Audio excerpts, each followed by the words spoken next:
안녕하세요. 사연 왔어요 톡톡입니다. 구독과 좋아요 알림 설정 꼭 부탁드립니다. 그럼 오늘의 이야기 시작해 보겠습니다. 평생 손에 물 한 방울 묻히지 않고 산 것 같은 사람. 모든 사람들이 저를 보면서 하는 얘기입니다. 그도 그럴 것이 집에서 살림은 했지만 시어머니와 일하는 아주머니가 항상 있었고 남편은 제법 튼실하게 운영되는 병원을 가지고 있었거든요. 물론 처음부터 시댁이 잘 살았던 건 아닙니다. 제가 남편과 연애를 할 때는 진짜 너무 가진 게 없어서 데이트 비용을 거의 제가 냈을 정도였어요. 그럼에도 결혼을 하겠다 마음먹고 준비하던 중 남편에게 익명의 독지가가 나타나서 병원 개업에서부터 남편이 어느 정도 자리 잡을 때까지 정말 아낌없이 투자를 해주셨습니다.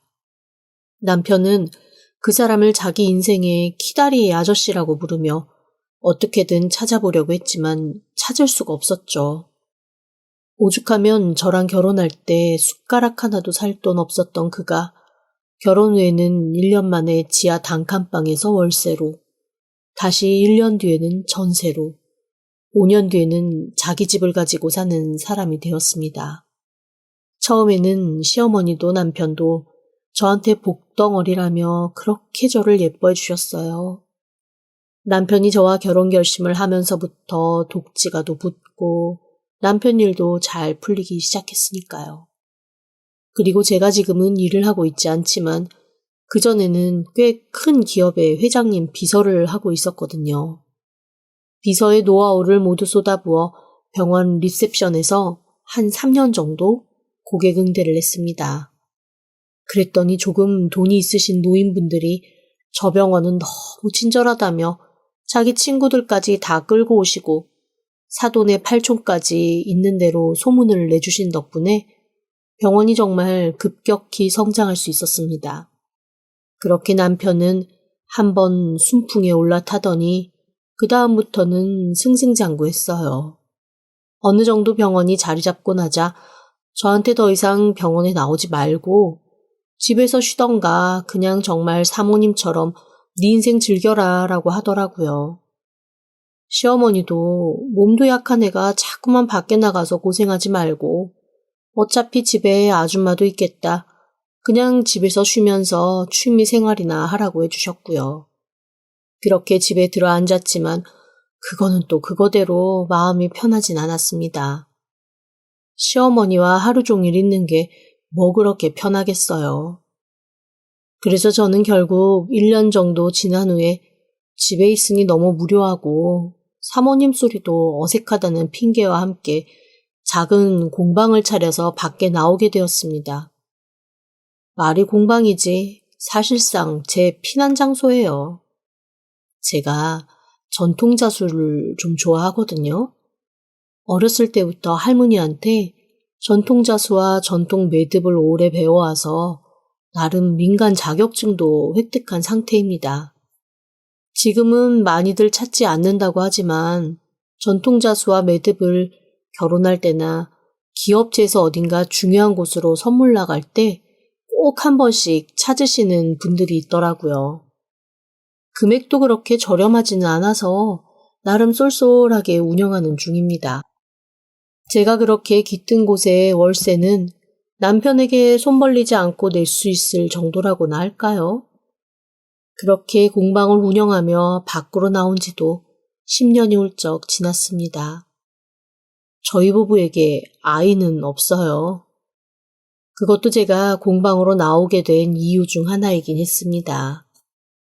남편은 아이 없으면 어떠냐, 그냥 우리끼리 행복하게 살자라고 얘기했고 시어머니도 남편이 뭐라고 했는지 별말은 안 하셨지만 어쨌건 제 마음엔 아이가 없다는 것에 대한 슬픔과 부담감이 존재하곤 했습니다. 사실 시어머니도 처음부터 되게 너그러우셨던 건 아닙니다. 결혼 한 5년 차쯤 됐을 때까지는 수시로 티나지 않게 제 마음을 콕콕 찌르는 얘기를 하곤 하셨어요. 예를 들면 이런 거죠. 친구분이 손주가 그려준 할머니 사랑해요 라는 카드를 들고 와서 자랑을 하는데 속에서 천불이 솟았다. 손주 보느라 허리가 휜다던데 나는 지나치게 꼿꼿하다. 뭐 이런 얘기들입니다. 억만금이 있으면 뭐하나 대가 끊겼는데 조상 벨라치 없다 이런 얘기도 하시고요. 그때마다 남편은 엄마 그러지 마시라고 한마디씩 제 편을 들어주긴 했지만 제 느낌에는 정말로 제 편을 들어서 그렇게 얘기하는 게 아니라 제 앞에서 그냥 좋은 남편인 척하고 싶어서 그러는 게 아닌가 싶은 정도로 입잔소리만 하는 것 같았습니다. 그래도 그나마라도 해주는 게 어디냐 싶어 넘어가고 공방에서 눈물로 매듭을 하던 세월이었죠. 근데 희한하게 5년 정도 지나고 나니 어머님도 포기가 되셨는지 그 이후로 일절 말씀을 안 하시더라고요. 가끔 먼 친척 조카가 아이를 낳았다며 그 아이 물건을 살뜰히 챙기는 걸로 뭔가 마음속에 맺힌 한을 대신 푸시는 듯 했습니다. 한편으로는 좀 죄송하기도 했죠. 제가 아이를 낳지 않아서 피부치도 아닌 먼 친척 아이한테 저렇게 정을 주시는 것이었을 테니 말이죠. 하지만 그거는 제가 인력으로 할 수 있는 일이 아니잖아요. 그러니 밖에서 봤을 때는 제 팔자가 얼마나 좋아 보였겠습니까?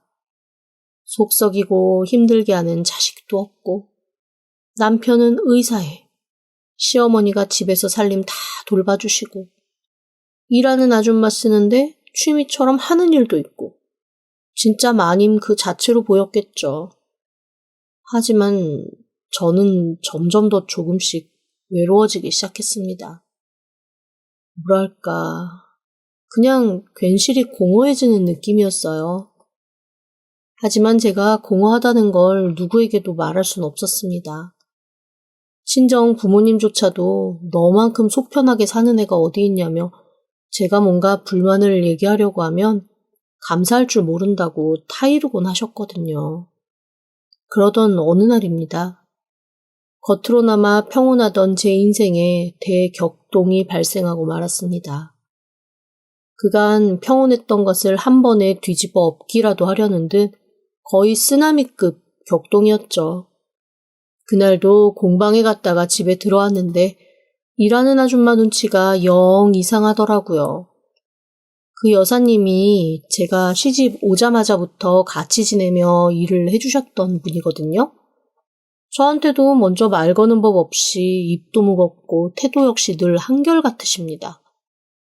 그런데 그 여사님이 자꾸 저를 흘끔흘끔 보면서 뭔가 할 말이 있는 듯 머뭇거리시더라고요. 원래부터 말수도 적으시고 이런저런 말을 옮기지 않으시는 분인데 어쩐지 눈치가 너무 이상한 거예요. 그래서 제가 가서 여쭤봤죠. 여사님, 혹시 저한테 무슨 할 말 있으세요? 아니요. 할 말은 무슨. 그러면서 여사님은 슬그머니 거실에 있는 어머님 눈치를 보기 시작했습니다. 이거는 뭔가 있구나 싶어 제가 가만히 핸드폰으로 여사님께 문자를 보냈습니다. 여사님, 퇴근하시고 조금만 요 앞에 카페에서 기다려 주실래요? 제가 뭐 좀 사러 나갔다 오겠다면서 나갔다가 여사님 만나고 올게요 라고 말입니다. 그랬더니 여사님이 고개를 아주 격하게 끄덕이시더라고요. 그날 저는 밖에서 여사님을 만났고 여사님에게서 정말 충격적인 얘기를 들었습니다. 제가 공방에 나가고 집을 비우면 그 시간에 몇 달 전부터 한 여자가 집에 찾아와 어머님과 시간을 보낸다는 거예요. 처음에는 젊은 여자랑 시어머니랑 무슨 접점이 있나 싶어 궁금해했는데 점점 두 사람이 말하는 게 이상하더랍니다. 서로 어머님, 우리 아가. 호칭부터 너무 희한했대요. 그래서 며칠 전에는 그 여자가 돌아간 다음에 시어머니에게 정말 한 번도 그래 본 적 없는데 처음으로 저 여자 누구냐고 물어봤다네요. 그랬더니 어머님이 슬그머니 이렇게 말씀하셨답니다. 아줌마, 내가 아줌마가 입 무거운 거 하니까 얘기해 주는 거야. 조만간 제가 내 며느리 될 아이야. 아휴, 내가 이제야 좀 수준에 맞는 며느리를 얻을 수 있을 것 같아. 그래서 처음엔 여사님이 혹시 이 집에 아들이 또 있나 싶어 그게 무슨 소리냐고 되물었답니다. 그러자 시어머니가 살짝 망설이면서 이렇게 얘기를 하시더래요. 아휴, 우리 애랑 오래 만났던 애야. 나도 처음엔 펄펄 뛰었지. 가정이 있는데 네가 그래봐야 불륜년밖에 더 되냐고. 근데 제가 5년 전에 아들을 낳았어. 아니 애까지 낳았는데 어떡해? 핏줄인데. 그런데 점점 내가 챙기는 것도 한계가 있고 조만간에 학교도 가야 되는데 언제까지나 애비 없는 애로 키울 순 없잖아. 그래서 지금 우리 애랑 내가 고민이 많아. 아줌마 알죠? 한마디도 하지 마요. 만약에 며느리가 알면 어떻게 하든 재산 빼돌려서 이혼 안 해준다고 버팅길 테니까 최대한 좋게 해결할 방법 찾을 때까지 아줌마는 그냥 모르는 척해요. 제가 우리 집 드나든다는 것도 입도 뻥끗하지 말고. 그 얘기를 들으면서 저는 손에 들고 있던 아이스 아메리카노가 용암처럼 제 손 안에서 펄펄 끓는 느낌을 받았습니다. 배신감도 배신감이었지만 어머님이 조석으로 보는 저를 눈앞에 두고 그런 일을 꾸몄을 줄은 꿈에도 생각하지 못했거든요. 그제야 외어머님이 5년 전 그때부터 아기 옷을 그렇게 챙기고 먼 친척 조카라며 이름도 모를 그 아이를 챙겼는지 알게 되었습니다. 제 남편의 외도로 나온 아들이었던 거죠. 하나하나 그때서야 꽤 맞춰지는 것들이 있었습니다. 언젠가부터 제가 집에 왔을 때 온 집안을 가득 채운 여자 향수 냄새가 있었거든요. 그래서 제가 몇 번 어머님께 향수 바꾸셨냐, 집에 방향제 뿌리셨냐 물어본 적도 있었습니다. 그때마다 어머님은 이웃 아줌마가 놀러왔다, 새로 시향하라고 준 게 있어서 뿌려봤다, 그런 식으로 얼버무리곤 했습니다. 저는 아주머니에게 일단 감사하다고 저한테 얘기한 거 아무한테도 말하지 말라고 부탁드렸어요. 그리고는 물어봤죠. 그런데 이런 얘기를 왜 저한테 해주세요? 그랬더니 아주머니가 처연한 얼굴로 이렇게 말씀하시더라고요. 내가 눈앞에서 남편이 다른 여자랑 붙어먹는 거 목격하고 집에서 쫓겨난 사람이거든. 다른 건 몰라도 자기 배우자 두고 바람피는 것들 잘 사는 꼴은 내가 못 보겠더라. 나 어떤 타입인지 알지? 그 어떤 사람도 관심 없는 거. 그저 내 일만 잘하면 된다고 생각하는 사람이잖아. 그런데 이건 아니더라고. 어쨌거나 내가 말해줬다는 거 알면 시어머니 또 그 승질에 펄펄 뛰며 무슨 짓을 할지 모르니까 슬그머니 지금부터라도 준비해. 두 사람 머리끄댕이를 잡던 재산을 홀라당 다 가져오건 그건 이제부터 그쪽이 할 일이야. 저는 아주머니의 말을 듣고 고개를 끄덕였습니다. 그런데 참 막막한 게 그 어디에도 도움 요청할 곳이 없더라고요. 대체 이 얘기를 어떻게 해야 되나. 그리고 아주머니 말만 믿고 내가 남편 드자비를 하는 게 과연 맞나. 진짜 오만 생각이 다 들었습니다. 그리고 그때 제 머릿속을 탁 하고 치고 지나가는 사람이 하나 있었어요. 바로 남편 병원의 상담실장이었습니다. 그 상담실장이 저랑은 아주 오래된 사이거든요. 한동안 저한테 병원에 대한 일을 이것저것 얘기해 줬었는데 제가 공방이 바빠지고 병원이 더 커지면서 서로 연락이 좀 뜸해졌었습니다. 주기적으로 연락을 하거나 그런 건 아니었지만 혹시 남편에게 내연녀가 있다면 그 상담실장이 뭔가 알고 있지 않을까 싶은 생각이 들었습니다. 그래서 그 상담실장에게 전화를 했죠. 상담실장은 제 전화를 받고 깜짝 놀라더라고요. 잘 지냈어요? 요즘 병원 잘 돼요? 어머, 사모님, 오랜만이에요. 그동안 연락도 못 드리고 죄송해요. 아니에요. 나도 마찬가지지 뭐. 저기 내가 정말 창피한데 뭐 좀 물어보고 싶어서요. 혹시 병원 일 때문에 그러세요? 죄송한데 저 병원 그만둔 지 2년도 넘었어요. 어? 그게 무슨 소리야? 병원을 왜 그만둬요? 어머, 실장님처럼 일 잘하는 사람이 어딨다고. 왜요? 무슨 일 있었어요? 놀라서 묻는 제게 상담실장은 머뭇거리다 이렇게 말을 하더라고요. 사모님, 저 좀 만나실래요? 상담실장의 깊은 한숨 소리를 들으며 저는 이 사람도 뭔가 알고 있구나. 내가 모르는 일이 어디선가 많이 벌어지고 있었구나라는 느낌이 들었습니다. 상담실장이 저를 만나서 전해준 얘기는 참 황당하고도 기막힌 것이었습니다. 병원 실장으로 있을 때 남편의 내연녀가 들락거리며 자기가 원장 사물합시고 아마 꽤 직원들을 괴롭혔나 봐요. 상담실장이 몇 번 거기에 대해서 저희 남편한테 컴플레인을 했던 모양이었습니다. 그러자 남편이 해고를 했다고 하더라고요. 해고하는 조건이 핸드폰에서 제 번호를 지우고 저한테 한마디도 하지 말 것이었다 했습니다. 그래야 자기가 퇴직금 외에 따로 위로금도 좀 챙겨주겠다고 얘기를 한 모양이었습니다. 당시 이 꼴 저 꼴 다 보기 싫고 그래 남의 집 가정 깨지거나 말거나 나는 모르겠다 라면서 억하심정이 들었던 상담실장은 일단 알겠다고 했다네요. 바로 남편이 보는 앞에서 제 번호 지우고 그 다음에 6달치 월급을 더 받아서 나왔던 거였습니다. 이후로 제가 알고 있던 직원들은 다 그만두고 지금은 완전히 다 새 직원들로 바꿨다고 하더라고요. 아마 그래서 병원에서는 그 여자가 진짜로 사장님 아내인 줄 알고 있을 거예요. 그러니까 사모님, 제가 병원 좀 한 번씩 와서 사모님이라고 좀 티도 내고 그러시라고 했잖아요. 그제야 많은 것들이 이해가 되고 지난 일이 후회가 되기 시작했습니다. 남편 일은 남편 일이고 제 일은 제 일이라고 생각해서 일절 병원 출입하지 않았던 것까지 다 후회가 되더라고요. 서로가 그냥 믿고 하면 되는 거지 뭘 굳이 그렇게라고 생각을 했었는데 그게 저의 가장 큰 잘못이었던 모양이었습니다.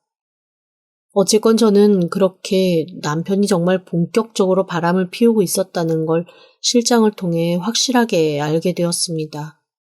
억장이 무너지고 발밑이 흔들리더라고요. 어쩌니 저쩌니 해도 말할 곳은 친정밖에 없어서 친정에 가서 부모님께 먼저 말씀을 드렸죠. 헤어져야 될 것 같다고 말입니다. 그러자 한숨 푹푹 쉬며 제 얘기를 듣고 있던 엄마 아빠가 저에게 딱 한마디를 해주셨고 그 한마디로 저는 그래, 내가 이 두 인간 아주 단단하게 혼을 내주겠다 라는 결심을 할 수 있었습니다. 그리고 집에 돌아와 언제 이 모든 걸 터뜨려야 될지 곰곰 고민을 하고 있었죠. 이후 며칠이 지났을 때였습니다. 제가 심란한 마음에 공방에 나와서 매듭을 무한정하고 있는데 저한테 집에서 일하시는 여사님이 문자를 주셨더라고요. 지금 또 그 내연녀가 집에 와서 시어머니랑 하하호호 하며 놀고 있다는 거예요. 그래, 차라리 아예 다 까발려서 뒤집어 엎자라는 마음으로 집에 들어갔습니다.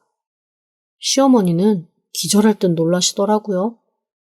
지난 10년간 단 한 번도 제가 공방에서 집으로 이 시간에 온 적이 없었으니까요. 아니, 네가 이 시간에 집에 웬일이냐?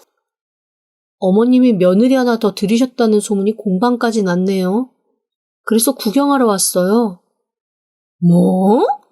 아니 대체 어떻게... 아줌마가 말했어요?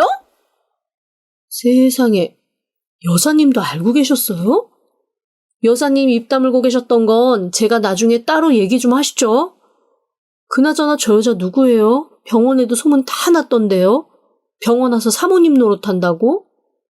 그러자 처음엔 좀 당황하던 그 내연녀가 뻔뻔한 얼굴로 이렇게 얘기하더라고요.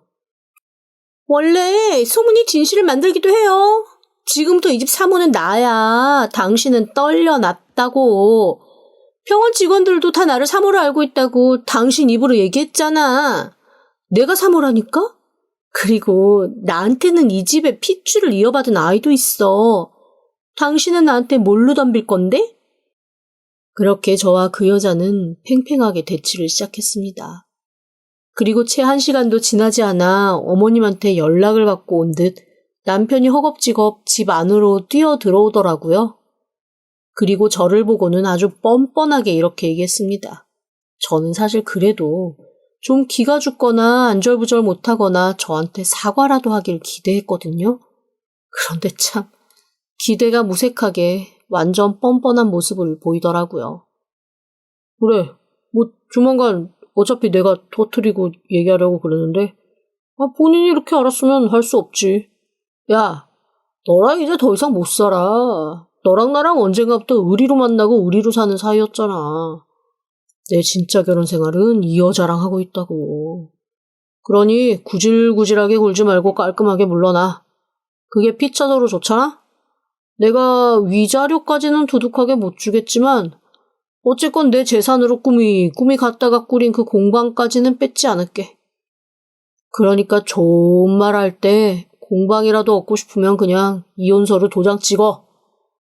구질구질해지지 말고 조용히 물러나시지. 어머님, 앞으로 제가 더 잘할게요. 아우, 집 비우고 맨날 나가 있는 게 무슨 며느리래요. 제가 얼른 들어와서 손주 재롱 마음껏 보시면서 행복한 노후 보내시게 할게요. 참, 눈앞에서 벌어지는 꼬라지에 뭐라 할 말이 없었습니다. 저는 뻔뻔한 남편과 내연녀 앞에 미리 준비했던 서류 한 장을 조용히 내밀었습니다. 뭐야, 네가 먼저 이혼 서류 준비했냐? 아이고, 수고는 덜었네. 어이없는 말과 함께 서류를 열어보던 남편의 얼굴이 점점 하얗게 변해가는 게 얼마나 웃겼는지요. 남편이 저한테 묻더라고요. 네가 이 서류를 왜 갖고 있어? 그러니까 이게 왜, 너 이 사람이랑 무슨 관계인데?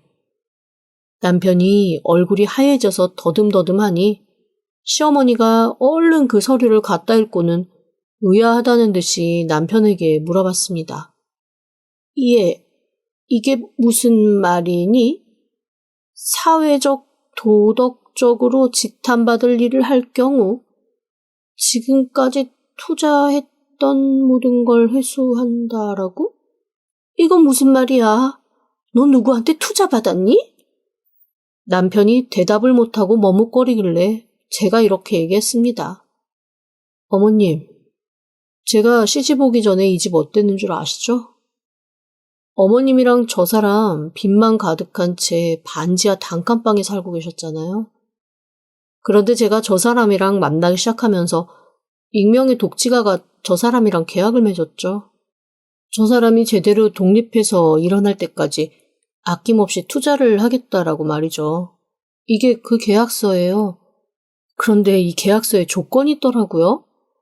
아낌없이 투자를 하되 이거는 지원이 아닌 투자이기 때문에 이 사람이 계약 이후 30년 이내에 사회적으로 지탄받을 행동을 하거나 아니면 도덕적으로 문제가 생겼을 경우 초기 투자금은 물론 그로 인해 발생한 수익까지 모두 회수한다라는 계약서예요.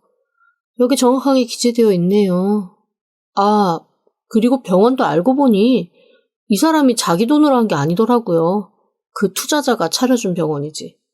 그 투자자가 병원의 지분을 얼마나 갖고 있는지도 여기다 명시되어 있네요.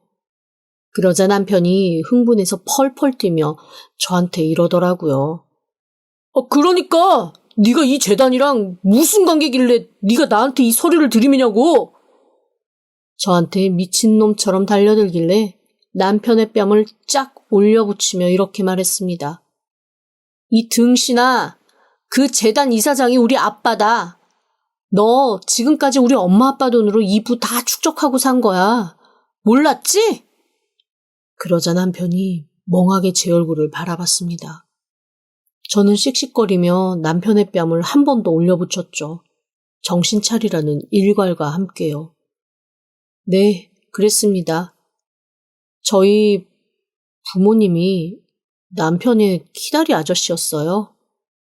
제가 결혼하고 싶다는 남자가 너무 보잘것없고 별 볼 일 없으니 그냥 시집을 보내면 한도 끝도 없이 친정에서 돈을 갖다 쓸 것만 같고 그렇다고 돈을 대놓고 주면 어쩐지 처가살이 시키는 느낌이었다네요. 남편한테 처갓집 갑질 느낌 주고 싶지 않다며 아빠와 엄마가 낸 아이디어였던 겁니다. 사실 저도 지금껏 몰랐어요. 엄마 아빠가 제가 만약에 그 사실을 알면 부모님한테 죄송해할 게 뻔하니 굳이 알리지 않고 운영하셨다고 하더라고요. 남편한테는 철저하게 자금의 출처를 숨기고 재단 이름으로만 투자를 하셨으니 남편도 알 도리가 없었던 거죠. 딱 한 번 남편이 이런 얘기를 한 적은 있습니다. 재단을 찾아봤는데 사업자 등록증이 외국인 이름으로 되어 있더래요. 그래서 외국인이 우리나라에 이런 투자도 다 하네? 하고 넘어갔다고 했습니다. 저희 이모가 미국에서 사시거든요. 이모부가 미국 분이시라 이모부 이름으로 재단을 만든 거였습니다. 여튼 남편이 알아낼까봐 엄마 아빠가 몇 단계로 장치를 해두긴 하셨더라고요. 제가 내민 서류 한 장으로 전세는 역전되었습니다. 남편은 어리버리하게 굴며 머뭇거렸고 내연녀는 혼자 펄펄 뛰더라고요. 시어머니는 꿀먹은 벙어리가 되어 눈치만 보고 있었고요. 가만히 있었으면 반이라도 갔을 텐데 어휴, 제 속을 긁는 얘기를 얹어서 결국 제가 폭발하게 만드는 거 있죠. 아니 뭘 치사하게 줬다 뺏고 그런다니. 그냥 애가 능력이 있어서 안 까먹고 이만큼 풀린걸. 그 말에 저는 완전 뚜껑이 열렸습니다. 어머니, 지금 그게 하실 말씀이세요? 제가 그것도 안 알아봤을 것 같아요? 이 사람 지지난달에도 투자 추가로 요청해서 받았어요. 병원 어마어마하게 적자라고요. 당연하죠. 저 여자가 병원 와서 사모님 코스프레하며 갑질 해대는 통에 직원들 입마금하느라 돈이 한 푼 두 푼 나가나요? 그리고 지금 저 여자 사는 집 쓰는 돈 다 병원에서 비용 처리로 하고 있더라고요. 그것도 다 문제가 될 겁니다. 저는 그렇게 휙 서류를 던지고 집을 나왔습니다. 이미 며칠에 걸쳐서 중요한 보석이나 돈 될 만한 건 거의 다 공방과 친정으로 옮겨둔 상태였거든요. 그 세 사람이 집에서 무슨 짓을 하건 같은 공간에 있기가 싫더라고요. 이유 시간은 정말 개싸움 그 자체였습니다. 남편은 핑계를 대며 이혼을 못하겠다고 갑자기 입장을 바꿨고 시어머니는 제가 집을 등한시하고 밖으로만 돌았다고 하더라고요. 하지만 전 이미 집에서 일하시던 여사님과 상담실장 그리고 그만둔 직원들에게 증언을 다 받아둔 상태였습니다. 남편에게 유리한 증거는 하나도 없었죠. 게다가 더 기막힌 건 그 내연녀가 남편의 아들이라며 있는 대로 돈 뜯어갔던 그 아이가 친자 확인을 하니 남편 아이가 아니더라고요. 시어머니가 그 사실을 듣고 기절해서 3일쯤 병원에 누워 있었다는 얘기는 여사님 통해 전해 들었습니다. 아, 여사님은 그 집에서 일 그만두고 제 공방에서 같이 일하시기로 했어요. 안 그래도 예전부터 손재주가 좋으셨던 분이라 배우면서 잔손 가는 일 좀 해주겠다 하더라고요. 이혼 소송은 시간이 좀 걸렸지만 깔끔하게 마무리되었습니다. 남편은 투자계약서 위반으로 한 푼 건지기는커녕 당분간은 뭘 해서 돈을 벌건 제게 위자료를 물어줘야 하는 상황이 되었어요. 게다가 투자 담보로 저희가 살던 집을 잡았던 터라 집도 날리게 되었죠. 물론 그 모든 것은 다 이모부 이름으로 되어 있고 실소유주는 저희 부모님인 재단으로 귀속되었고요. 부모님은 이혼이 완전히 마무리된 후 저에게 재단의 이사장 자리를 넘기겠다고 하셨습니다. 진짜로 흙수저에서 도약할 가능성이 있는 좋은 친구들에게 제대로 지원을 해주라고 하시더라고요. 찌질한 전 남편은 이후로 저한테 한 번만 더 받아달라며 몇 번이나 연락을 하더라고요. 한 번만 더 연락하면 접근 금지 신청 낼 거라고 강하게 얘기한 다음에야 연락이 끊겼습니다. 저는 요즘 태어나서 가장 평안한 시간을 보내고 있습니다.